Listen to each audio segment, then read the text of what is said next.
ఏమీ వాస్తవం లేదా?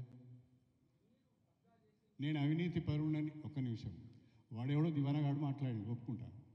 నువ్వు విలేకరివే కదా, నీకు దేవుడు ఇచ్చిండే కదా కొంత. మరి నువ్వు చెప్పరాదు నేను అవినీతి పరుణ కబ్జాదారున్నాను? నీ దగ్గర ఏమైనా చెప్పరాదు? నీ దగ్గర ఏమైనా ఎవిడెన్స్ ఉంటే చెప్పరాదు? మరి ఎందుకు మాట్లాడుతున్నావు?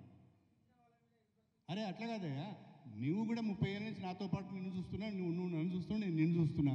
నేను ఎక్కడో చిన్న తప్పు చేసి నీ దృష్టిలో ఉంటుంది కదా, చెప్పు. ఇంతమందిలో ప్రెస్లో నేను ఓపెన్గా ఛాలెంజ్ చేస్తున్నా కదా, ఇంత ధైర్యం ఎవరికైనా ఉంటుందా? అక్కడ ఏం చేయరు తప్ప చెప్పు.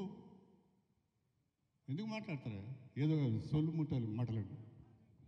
గోపాల్ గారు, కానీ నేను ఇవాళ ఈ వేదికగా ఇంతకుముందు ఆయన నాకు సవాల్ ఇచ్చింది కాబట్టి నేను చెప్తున్నా, సవాల్ ఇచ్చిన ఆయనకే చెప్తున్నా, నీకు నిజంగా ఇప్పుడు అందరూ మెన్షన్ చేస్తున్నా ఏదైతే దేవునూరు అటవీ భూముల పక్కన ఆ దేవునూరులో నీవు దొంగతనంగా నీ బినామీ పేరు మీద నీవు భూములు కొన్నవా లేదా? ఆ భూములకు నీవు ఒక జీతగాన్ని పెట్టుకొని గత నెల వరకు కూడా గత సీజన్ల వరకు కూడా వ్యవసాయం చేయించినవా లేదా? రోజు నీ అల్లుడు అక్కడికి వచ్చి నువ్వు నీ అల్లుడు నీ కుటుంబం వచ్చి చూసుకుంటున్నావా లేదా?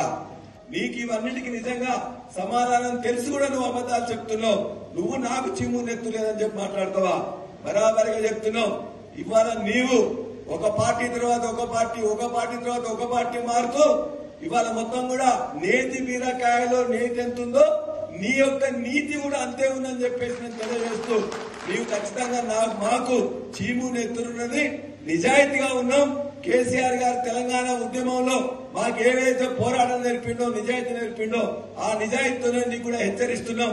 పిచ్చి వేషాలు వేస్తే ఖచ్చితంగా అక్కడున్న ప్రజలు నీకు ఓటేసిండ్రు, నీ అల్లునికి ఓటేయలే.